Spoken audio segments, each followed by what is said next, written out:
Hi guys, my name is Kemi Folami. I'm an indie game developer at Oblivion Studios.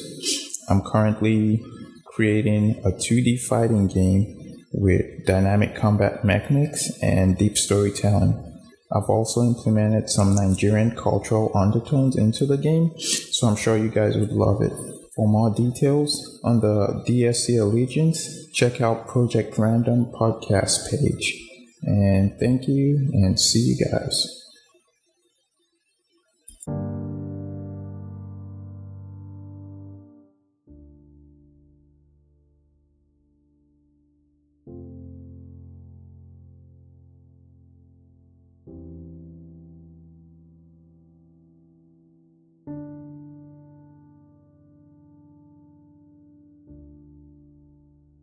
Hi everyone.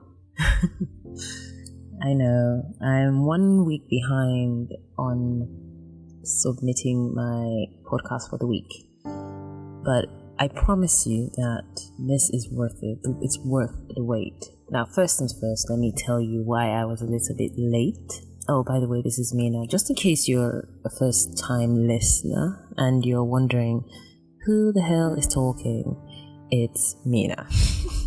And this is the Project Random podcast. The reason why I was so late in bringing out this episode is because of the social media week in Lagos. And I was there all through the week, and I got home really late every single day because of the traffic. So there was no time to edit. And I should have planned ahead, except I didn't get the content on time. But like I said, it's worth the wait. Now, this story is another love story. It was meant to come out in February to celebrate Love Month, but because I'm a tad bit late and because this is still a really good story and I really do not want to, I don't want to cheat you of this beautiful story. So, and I'm going to do it because it's worth the listen, I promise you. It's a story of love, and it is from one of my very, very good friends and her husband. The thing about it is that they are pretty much a very great inspiration for love, and their story is inspiring and it's beautiful and it's worth at least 30 minutes of your time. My voice, you can, fast forward my voice, but listen to the great story ahead. And what I did in this situation, because I couldn't get them in the studio at the same time, was to get them to send in answers to specific questions. So it's going to be like an interview kind of based kind of thing. So you listen to it, and then please, like I said, please give me feedback, not personally by sending me an email, because we don't get credit for that outside the email. Please send it, or rather post it on Audioboom or on iTunes where everyone can see, and so like it, and then we post and we share and like, and get us out there and get people to know what we're doing here. It's called Project Random Podcast, and this is a story of love. So enjoy.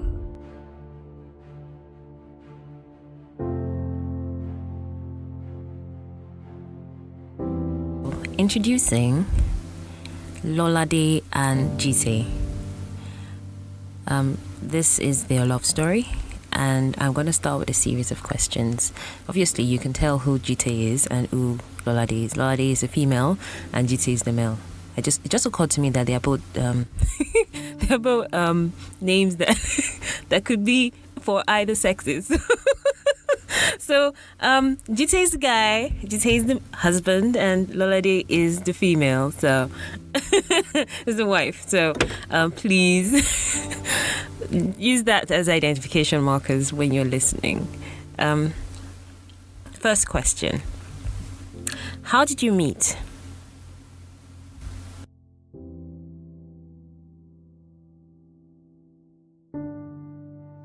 So, how did we meet? I met Lolade over 10 years ago, quite a while ago when we were in university.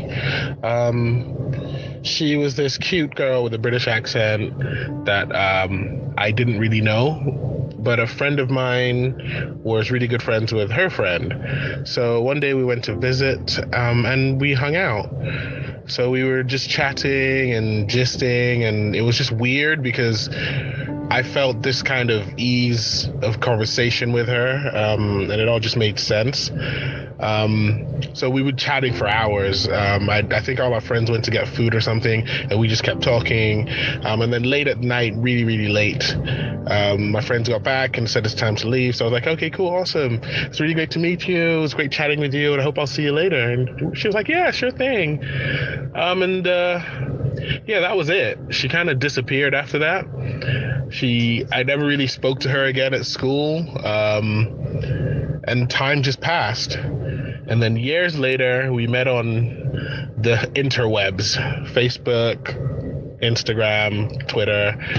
And I was doing my master's. This is after a while of just, saying hi to each other on social media. And when I was doing my master's, we started talking on Instagram. And I told her, look, I'm coming back to Nigeria. When I get back, we got to see. It's going to be awesome. And yeah, when I got back, I called her, and she came over. She was actually going on a date and came to see me before that. So I literally just told her that, I've liked you all this time, and I don't know who you're dating or what you're doing, but if there's a queue, I'm in front. So I don't want to know that you met somebody else after this conversation and fell for them and they asked you out first or whatever, but yeah, just know I'm there. And that's pretty much how we started.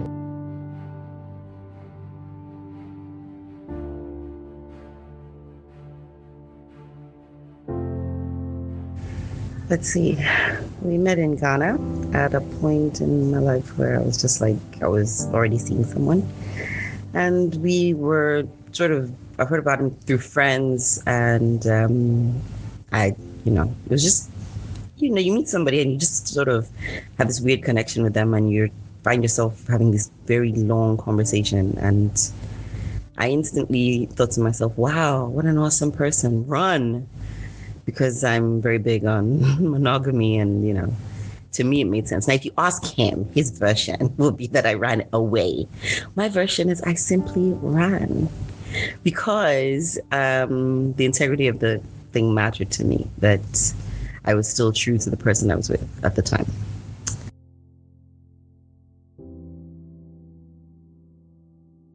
What was your first date like? Were there any nerves or anything like that?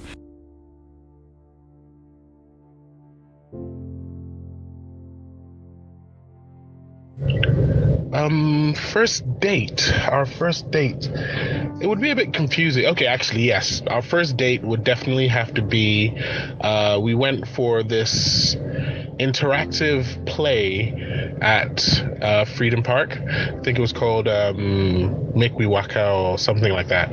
And you walk around the park and there's little interactions at different places. At one spot there's a girl who just broke up with her boyfriend, and she comes and she talks to you guys, and then the boyfriend comes and begs her back. It was really nice.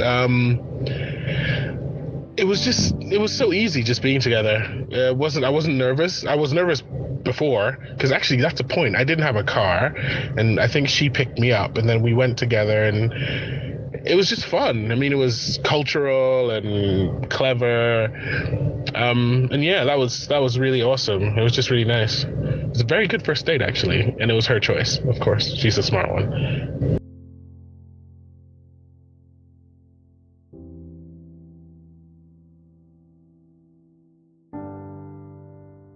First date was actually pretty awesome. We went to Freedom Park. There was an open theater performance. This open theater performance is happening in the park, and that was pretty great because he hadn't seen anything like that in Lagos. I felt like I knew the park well enough. I was comfortable, and we walked around and talked. But unfortunately, an improv theater cast is doing a show, and of course they knew oh, what a lovely couple. So it kind of added a little tension. But that wasn't the first time we'd seen each other in Lagos. The first time, that was for me the big one, because it was just as if no time had passed at all. It was the same person, awesome to talk to, and great.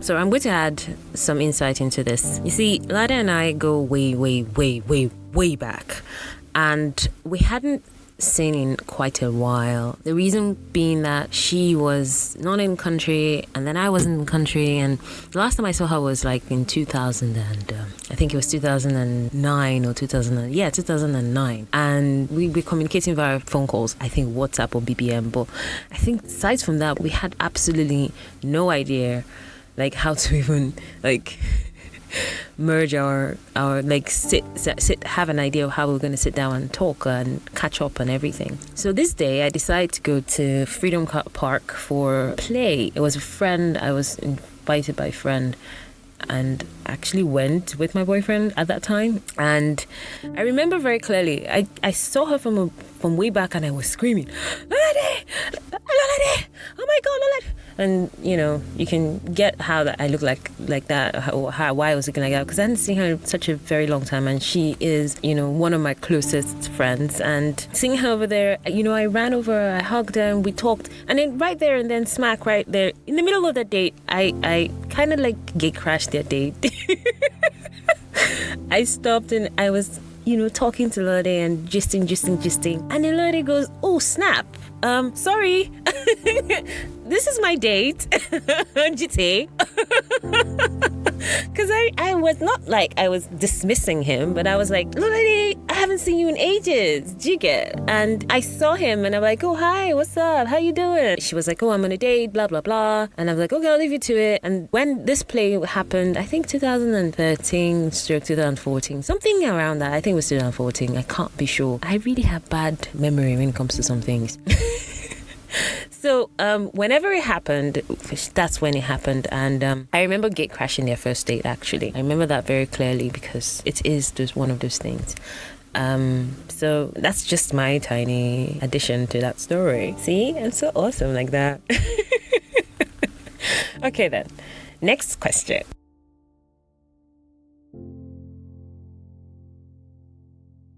So how long have you been together?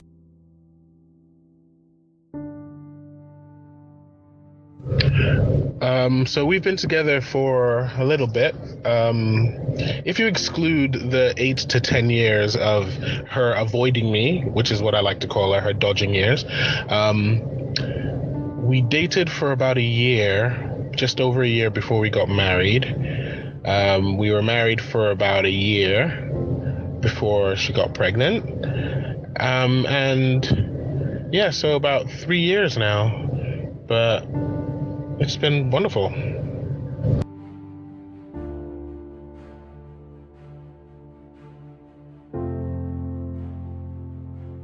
Let's see, dating and marriage, it would be what, 3 years now? Wow, it's only 3 years. It really doesn't feel like 3 years. It feels like I've been with this person forever. And at the same time, for no time at all. Because when you're actually having fun with someone, you realize, yeah, okay. Yeah, that's a pretty cool time.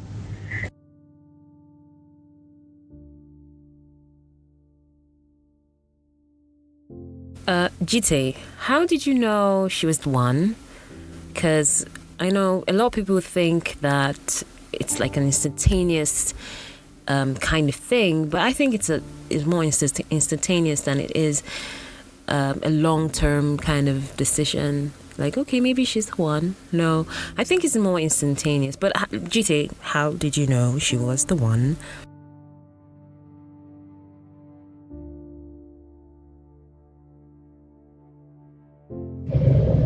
So yeah, I'm gonna say this was an easy one. Since the first day I met Lola Day, I kind of felt something, and I knew that she was awesome. I knew that I felt perfectly comfortable around her. I love the fact that we had the same kind of mindset, and like she got me. Yeah, we just knew. Well, I knew from the outset, and I still know today. Like, you know that cheesy thing when someone finishes your sentences? Yeah, she does that. Like, even when I've not even started the sentence, she's finished the sentence. So yeah, we just always knew.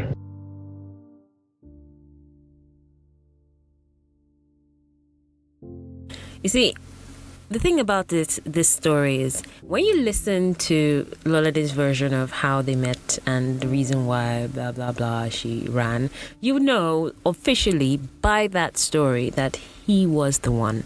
And I don't know about her version. She's gonna tell you her version in a second or two. But the thing about it is Lolade's version, she should have known. Girl, you should have known that he was the one from the very first day you met him. I'm just saying. I'm just saying. So that's pretty much it.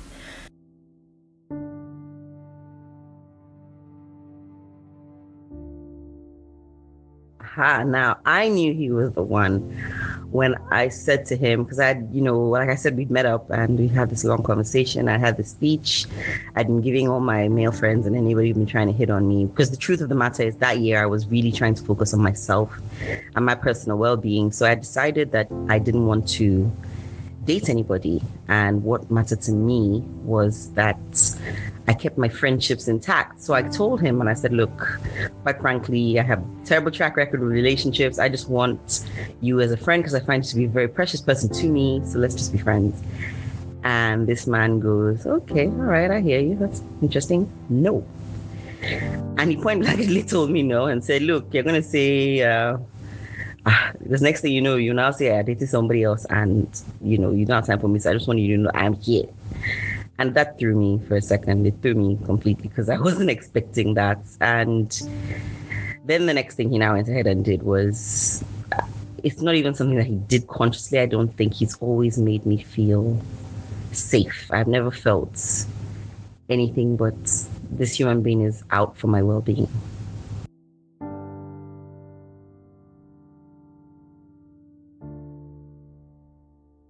Did you guys almost break up?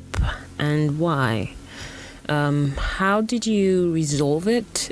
Was it something that was so catastrophic that it would have greatly destroyed the relationship?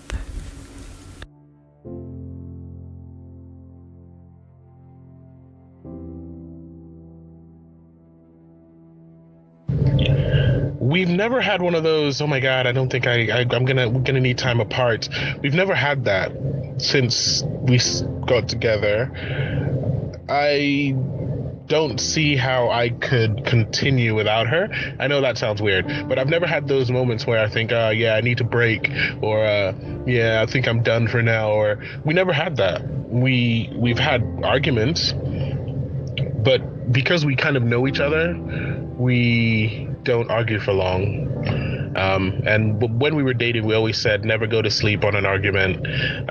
So we always resolve everything as soon as possible, as awkward as it sounds. And she gave me the password, basically, that if there's any issue, all I need to do is talk to her and give her a hug, and then it'll pass. And it always does.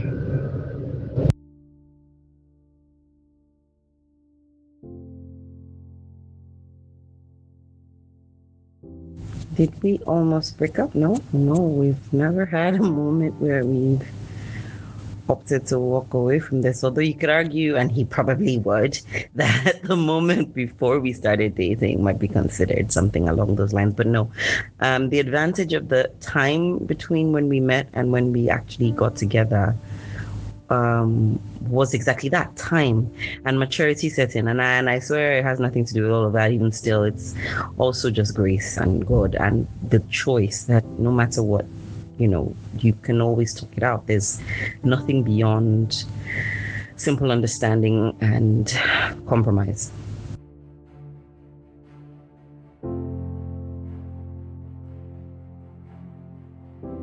What has it been like being married to your best friend? Because you should see them together. They are besties. They are really good friends. And I think that's what most people aspire to have in their relationships. To have someone that understands them completely, is in their corner, has their back. Yeah, so how has that experience been like? Because a lot of people go, oh, I can't marry my best friend because he's my best friend, he's been friend zoned. But I think a best friend is a good place to start if you are planning to get married and find love.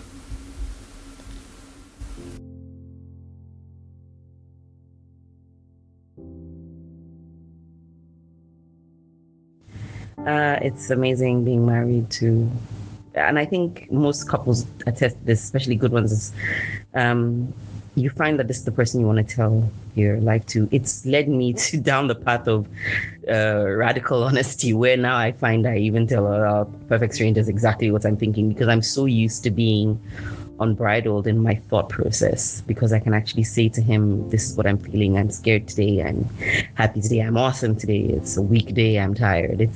There are,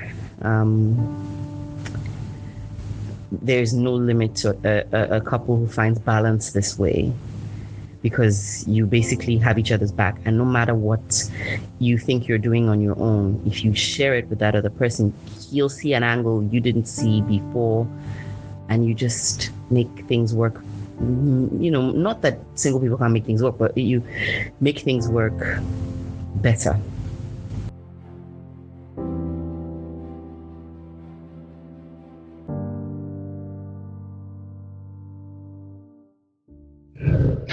What's it like being married to my best friend?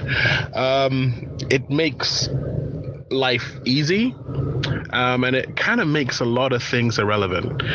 Because you know how like you're at work and you're tired and you're busy and you're like, I need to go see my friends and hang out. I haven't seen them in a while. I don't really get that, and it's kind of selfish.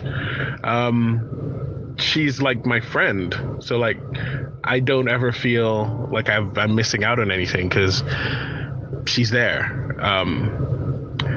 I think we kind of do rely on that a bit much, but that's it. She's my best friend. She's the person that I want to talk to. She's the person I want to tell when something weird happens. And yeah, it's just, I don't know, it seems unfair, but it's just easy. And she's my go-to.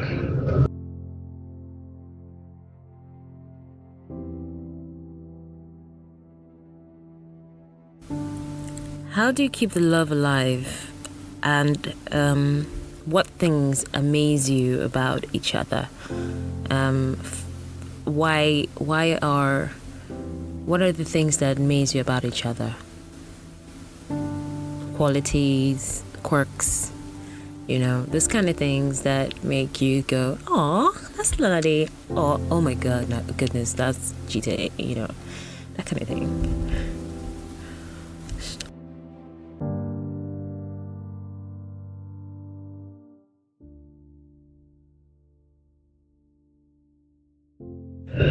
So, how do we keep the love alive? I think that kind of relates to the last thing I just said. She's my best friend. She is the cutest person I know. She's super sweet. Like working in home from work and seeing her smile, it makes my day. If I see like a snack that she likes, I can't help but buy it because I know I'm gonna get that smile. Or if I see some jewelry that she could have made, I take a picture of it and I'll show it to her and I'll be like, oh my God, this would be awesome. And like, I don't know, she's just, it's just easy. Like, keeping the love alive is easy when it's somebody that you want to make happy. I don't have to constantly remind myself, oh, I need to be cute today, or I need to buy her something, or I need to do this, or I need to do that. It kind of just happens because I want to do it. And so, yeah, that's how we keep the love alive. We remember that we're boyfriend, girlfriend, husband, wife, not just friends. And every now and then, you got to put the sexy on. That's just how things work. I mean, it doesn't have to be putting candles on and buying rose petals and all that. It could literally be when she's working, give her a massage, or when she's about to fall asleep, just put your arms around her. Those are the ways that we just have to keep reminding each other that we care, and it's more than just a friendship because we're in love. And yeah.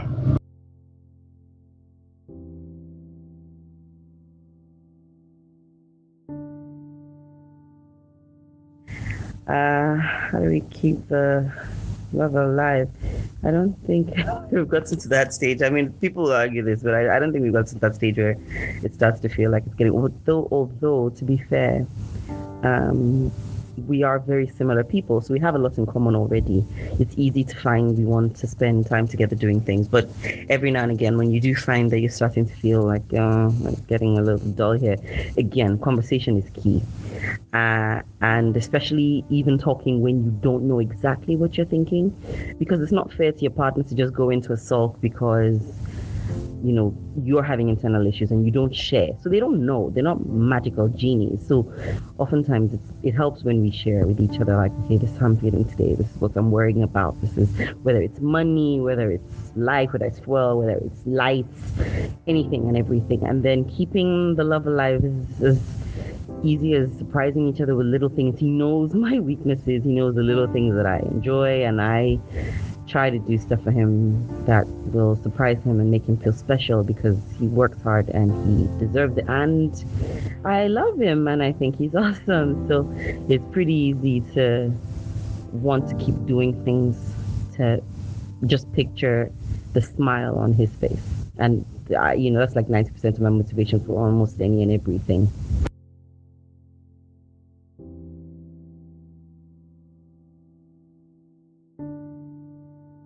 I realized like that last answer was exceptionally vague, but I don't think that there's any specific textbook answer to how to keep things alive and how, like in terms of qualities though, I will say he's the smartest person that I know, and also the most considerate and genuinely kind person I've ever met.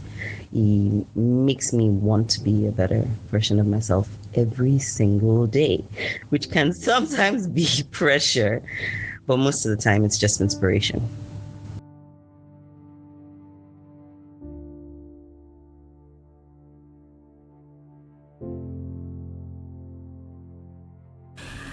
Are there any tips you like to give to anyone looking for love? If there are, please share, because there are people looking for love and they want to find it in the right corner, and they don't just want to just stumble on it and destroy it and smash it without even knowing what it is. So what tips would you give to anyone looking for love, or trying to keep love, or trying to sustain their love? You have done it for a couple of years now, so I know it's young. A lot of people go, it's young, they haven't done it for so long, give them 15 more years and then we'll do that. But then it's my podcast. If you don't like it, you can stop listening now and go, this girl doesn't know jack shit about love. But I don't know what accent that was. But it's my podcast and I can't wait 15 years to hear the story. So no, I'm not going to wait 15 years for tips. I need the tips right now, and quite a number of people need tips. So please, tips, share some tips.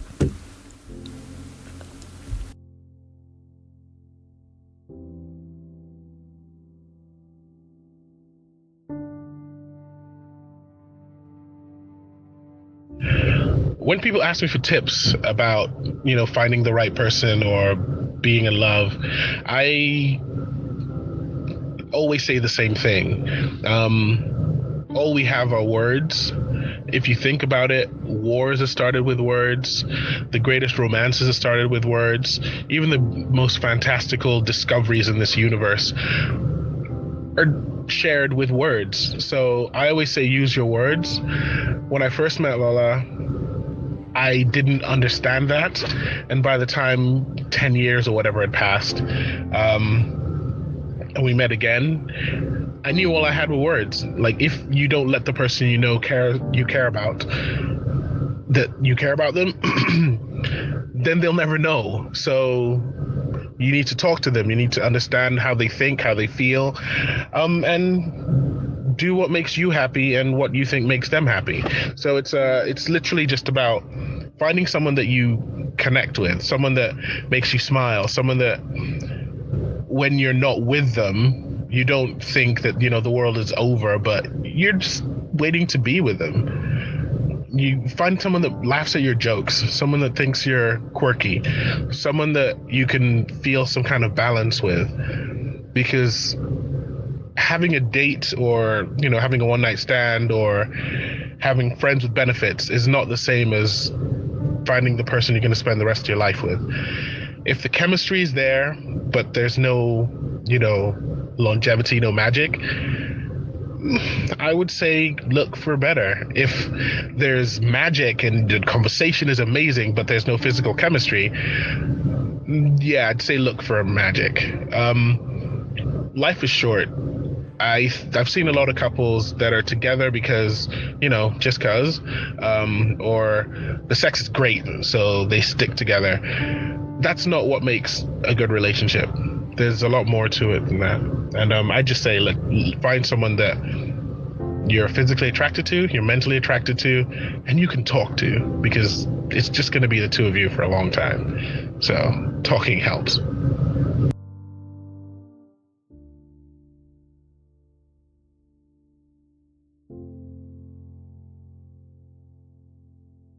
I don't feel qualified to give anybody tips on, trying to keep love. I will say, though, on looking, find the love within yourself for yourself first. There is nothing like giving your partner the gift of you loving yourself first and not making them have to do the work of teaching you how to love you while they are learning to love you.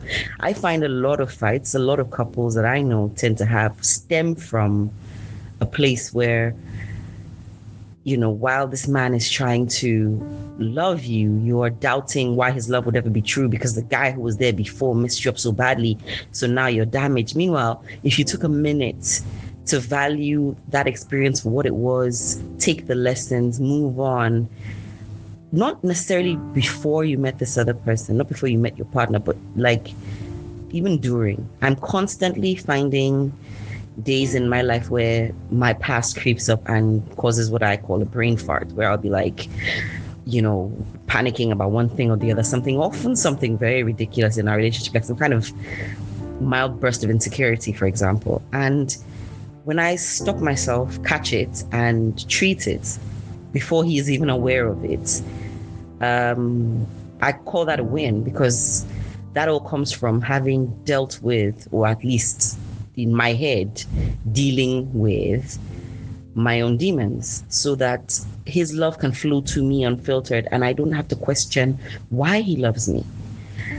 And I don't think he does either. So that would be it for me. I think the big one I found outside of all the other, work hard at it, love each other, communicate, love your family. And notice I said your family, not his family or your separate family. It's all one blended family by virtue of your union. And if you decided as far as, okay, this is the person I want to marry, then automatically that's where you're at. Love them unconditionally because they're part of you now. And any good man will appreciate that because, you've taken his and made it yours, and it's one less thing for him to have to worry about integrating you with his people. Okay, yeah.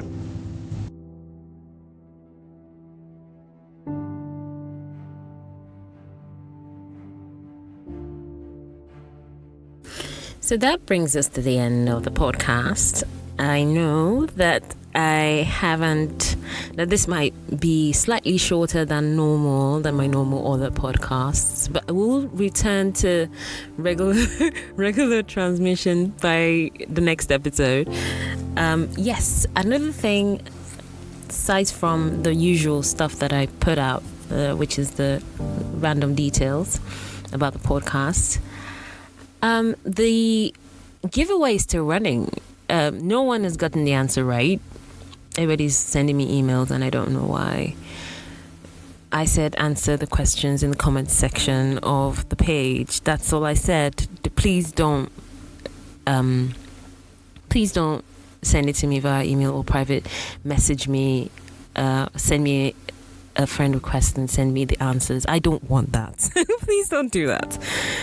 Put the answers in the comment section of Audio Boom or the Facebook page. Like the Facebook page and do that, and then we'll go from there. You have to also be in Lagos for this to work out for me, because I'm not going to ship anything to Kaduna or to Abuja or to Kano or to Imo states. I'm not going to do shit like that.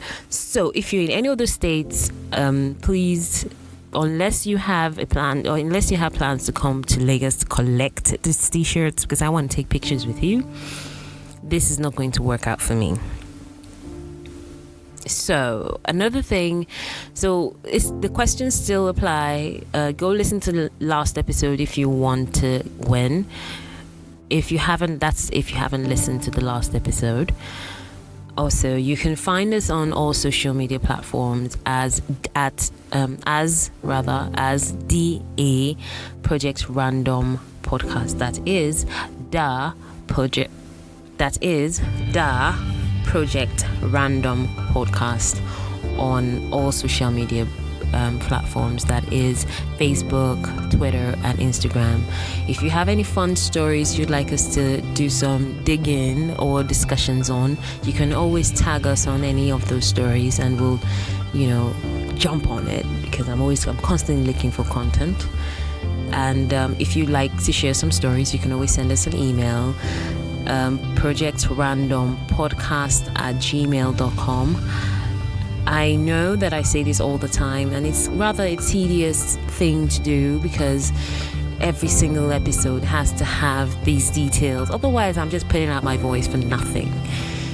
I really do want my audience to connect to me and connect to my content and connect to the stuff that I put out there. Thank you, Lalari and GT, for sharing your beautiful story. Thank you for listening, and thank you for the feedback that I'm awaiting. And this has been real, as usual. This has been real, and signing out. This is Mina. Thank you for listening. Bye.